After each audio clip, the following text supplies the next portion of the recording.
ఈ ఆదివారం ప్రార్థన. సర్వశక్తిమంతుడైన పరలోక తండ్రి దేవా, నీ మహిమను స్తుతించేందుకు, నీ సన్నిధిలో నివసించేందుకు ఈ పవిత్రమైన ఆదివారాన్ని మనకు బహుకరించినందుకు నీకు హృదయపూర్వక కృతజ్ఞతలు చెల్లిస్తున్నాం.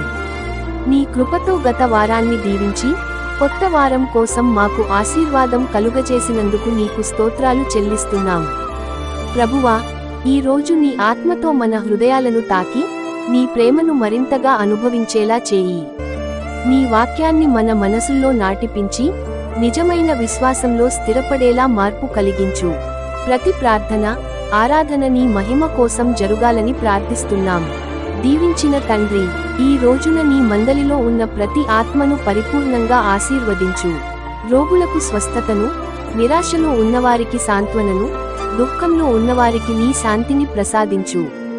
కుటుంబాల్లో శాంతి, ప్రేమ, ఐక్యత వెల్లివిరియేలా చేయి. మా జీవితాల్లో నీ చిత్తమే నెరవేరుగాక. ప్రభువా, ఈ వారం కార్యాలయాల్లో, వ్యాపారాల్లో, విద్యలో నీ దయ మనపై ఉండని.